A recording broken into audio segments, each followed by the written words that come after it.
Welcome to this short recorded video that will give you a tutorial on classes and objects and how this relates to what's called object-oriented programming.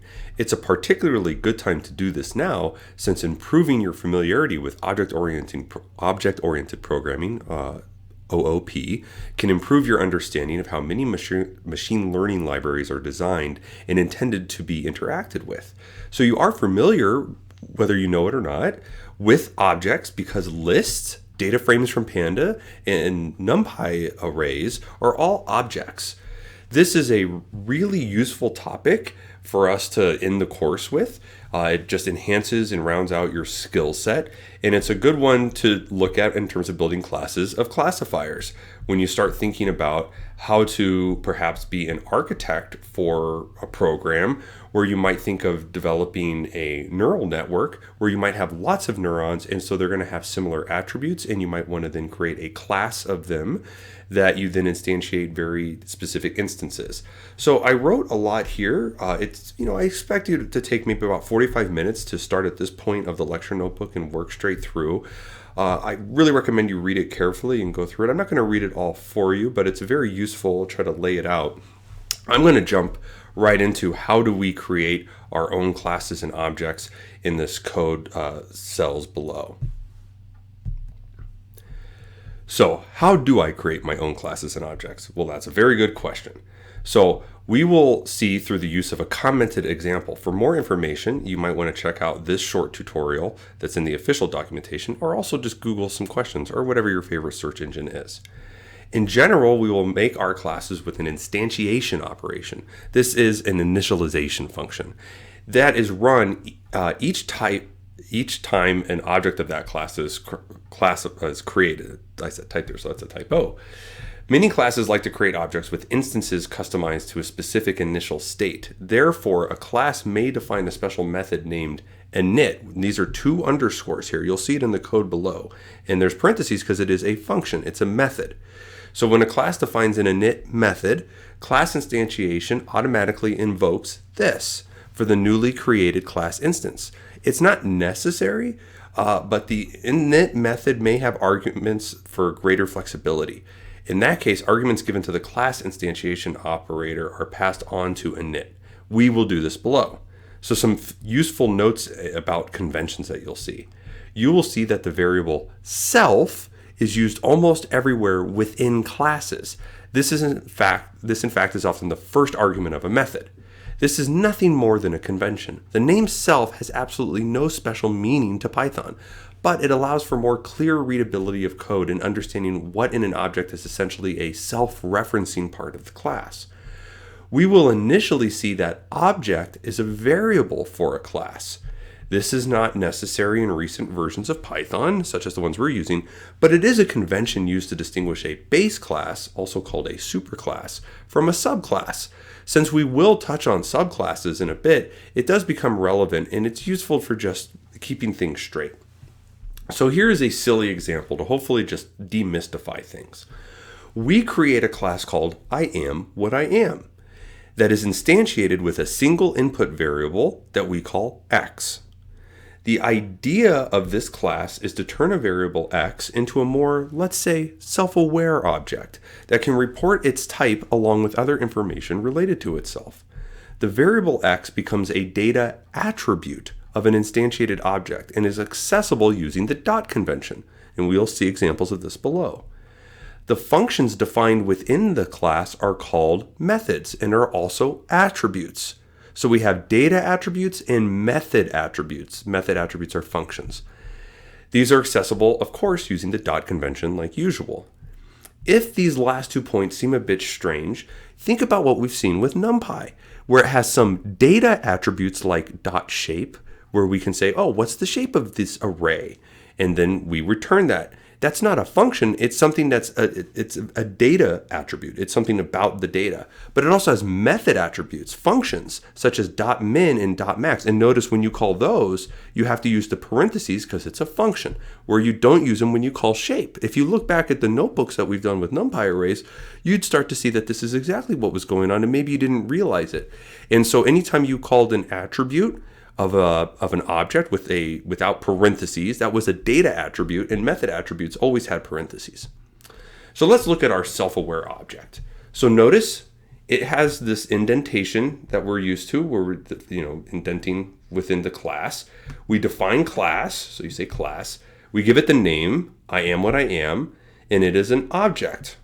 So this is just kind of the standard set. You would, if you created a different class, you would give it a different name, but you'd probably still write object here, even though, as I said above, it's not necessary, but it's a good idea to have. So then our initialization, this is what we were just talking about before up here in terms of the initialization. You'll notice there's 2 underscores on either side of it, 1, 2. And so there's the self variable we were just talking about, and the single variable x. So this initializes the object to know what x is. And then we say, as a data attribute, self.x equals x. And then there's 3 method attributes. Functions. We define a function. Notice the indentation. So we've indented, these are within the class, and then there's indentation within each of these functions. So we define, what am I? You can ask, I am what I am. What am I? And then it will return, it will print to screen the type of the data attribute self.x, because we've stored again in this object, this referencing itself, self.x equals x. And if we ask, but what created me? That's another definition. We will just print the actual data, self.x. That will return x, of course, because self.x equals x. And then this is just really silly and ridiculous, but you can ask it, what is its purpose? And of course, that is classified. And as you can tell, I do like really corny dad humor. So I've now run that code cell. So now notice below, I'll create an array, which is, like I said before, an object.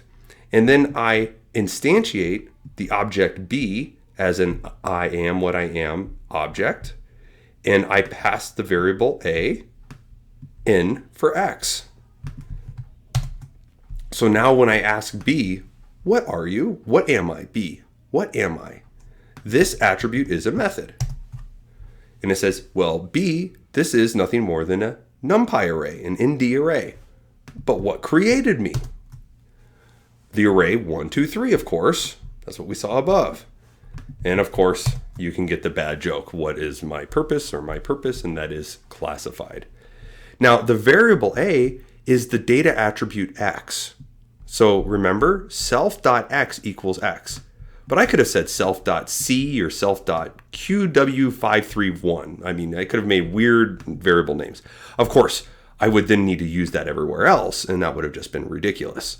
So we just have X here. It's just a placeholder. It's a variable. But self.x is the data attribute. So if I say, what is b.x? This is the data attribute. Notice there's no parentheses here because it's a data attribute.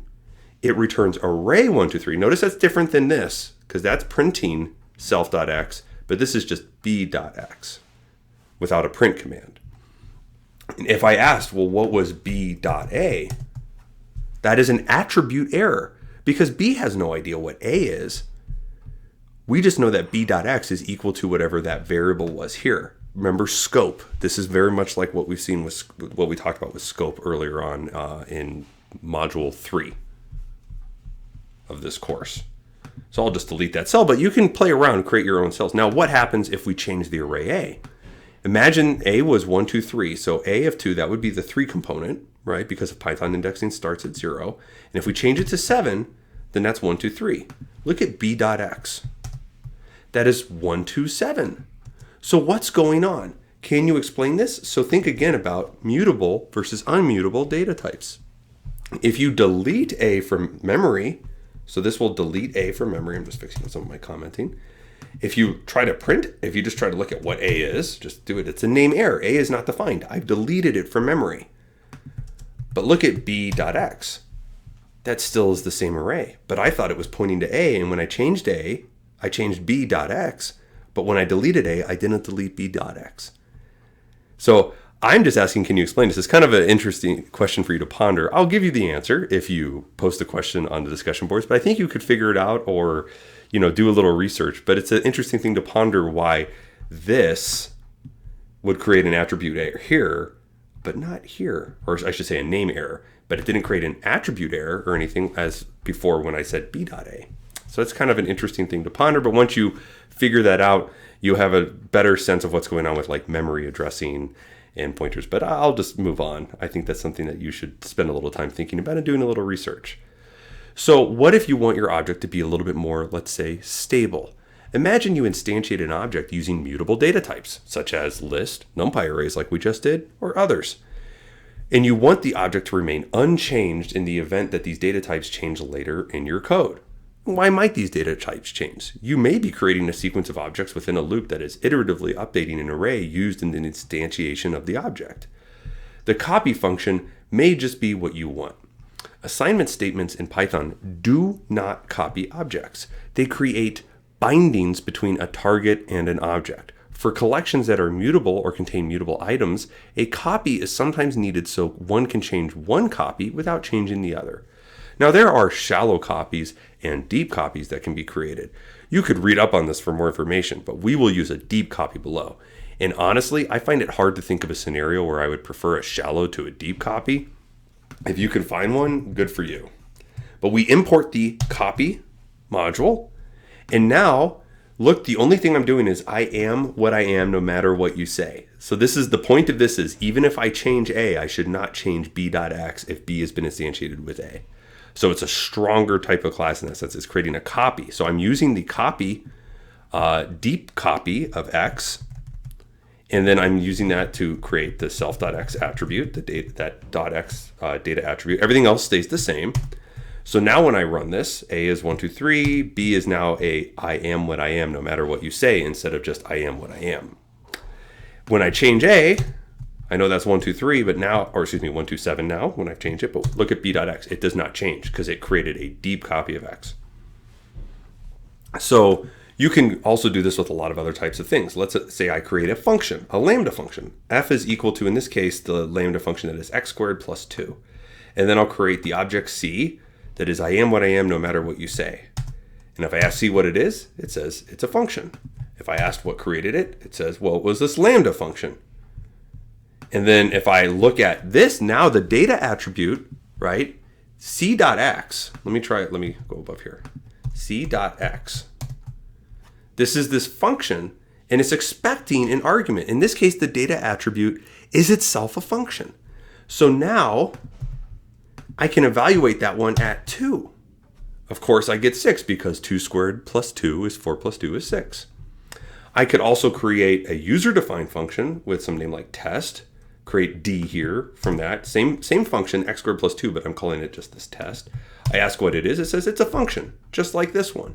But if I asked what it created it says, well, the function test, of course, that's what it was, instead of this lambda function that was done above.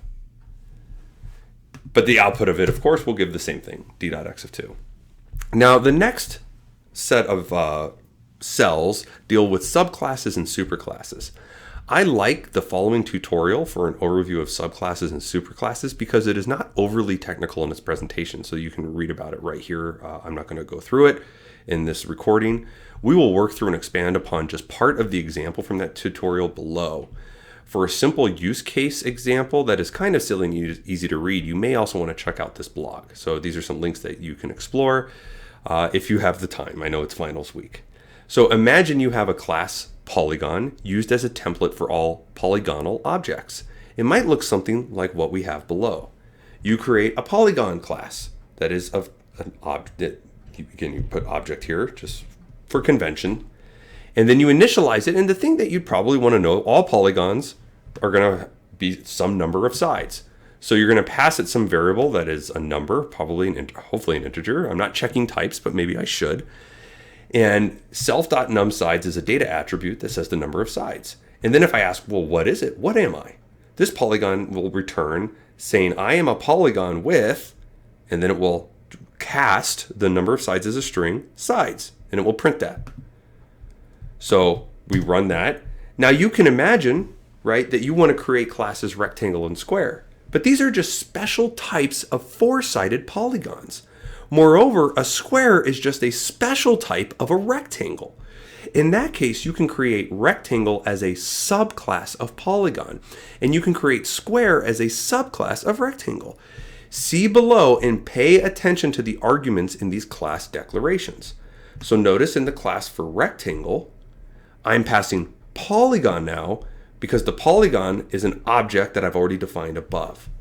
So now rectangle will be subclassed from polygon. That means it will inherit all of the things from polygon unless they're overwritten here. All the attributes, any attributes that are in polygon are now part of rectangle, but then rectangle can have some separate ones. In fact, several of them, because there's certain things we know about rectangles. Or at least we know how to do. We know how to compute the area, which is just the length times the width, right? So I'm passing for a rectangle 2 arguments, length and width. Notice that the rectangle inherits from polygon. I'm saying this is where it's the polygon is the superclass. I do super, here's the 2 parentheses. There's that init with 2 underscores on either side of it. And the number of sides is 4. And then I store the length and the width, and then I do things like compute the area. This is an attribute that will compute the area. Then my area, and then notice what it's doing in that computation, by the way, when you call it, it then stores it as a new data attribute. So some of the methods can create new data attributes when they're called. But I could decide, for instance, to just remove this function entirely and just say upon initialization, maybe I want that data attribute in there, and I just do that. You could do that, but maybe you just want the initialization to be as simple as possible because maybe you just want the rectangle and you're never actually interested in the area. And in that case, it's nice to have very simple inits and then separate things out into smaller methods, in my opinion. But this is somewhat of a style choice, and I wouldn't say there's a right or wrong way to do this. Now, I define a my area where I just it's asking it, what is the area of the rectangle? You could call it. And it will, notice I use the try and accept, which is something that comes from an earlier module assignment where I had you do try and accept with various things. So I'll try to print self.area. Now, if that's not defined yet, just like when I tried to do b.a above, I would get an attribute error. So if I get an attribute error, if I get an attribute error, that means I must not have computed the area yet. And so then this self-referencing, notation here, we'll say self.compute area. I'll go and call this method. So methods can call other methods within the class. I'll have it, then I'll print the self.area. And then there's something similar with the compute perimeter. And then I have I can ask it what its dimensions are, my dimensions. So I'll let you kind of go through it a little bit more carefully, but in the interest of time, I'll just run it and show you what's going on. So I'll create a rectangle with length 2 and width 4. I can say, what am I? And it says I'm a polygon with 4 sides. Notice, what am I is not a method here. It's inheriting it from the superclass, which is the polygon class, which has that method here. What am I? It's not in the rectangle subclass. And then I can ask what its area is. So look, I called my area and I hadn't computed the area yet, which means that it had to have found an attribute error, and then it did this, self.compute area. I can say what my perimeter is, what my dimensions are, and I'm just gonna go ahead and create a new cell here and then delete it.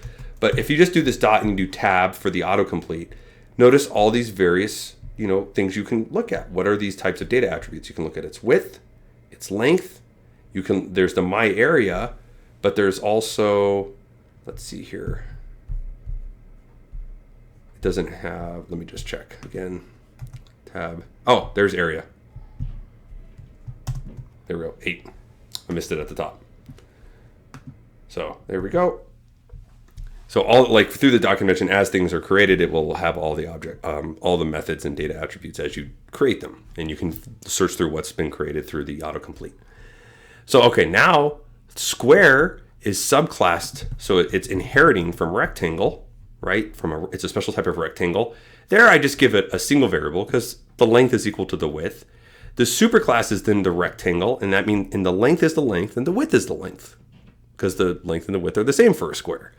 which means when it calls this, it's going and initializing the rectangle, which means it then goes and calls the polygon through that superclass. So it inherits from the rectangle and the polygon. And now I can say my area, which is 4 for a square of length 2, its dimensions, length equals width equals 2, and what am I? A polygon with 4 sides. And this is referencing all the way back up to the polygon. And notice this, the only new method that we have here is the my dimensions is length equals width equals 2. And this overrides the inherited method from rectangle. So here's my dimensions, here's my dimensions. So what happens when there's a clash? The superclass has the same method or same attribute, data or method attribute, as the subclass that you have. The subclass wins, which is what you want to have happen. You want to inherit everything and you want to override anything that you want based on that subclass. Because a rectangle, the length and the width are not necessarily the same. So I want to say the length is, such and such. Length is 2, width is 4. That's what I have with this string that gets printed. But with a square, it's much simpler. I just want length equals width equals whatever the value is. So I want it to print differently. So I want this one to win, and that's great. It's designed to do that. So this only has that one method, and everything else that it needs, the perimeter, the area, it can get that from the rectangle. I don't have to recode it in for the subclass square. And then, of course, I go into the third dimension here and talk about creating a cube. And a cube is just kind of like a three-dimensional square.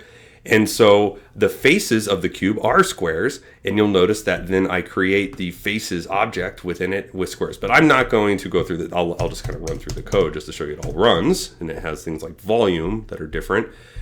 But you should look through it, maybe add comments and play with it and do different stuff, but I'm not going to in the interest of time.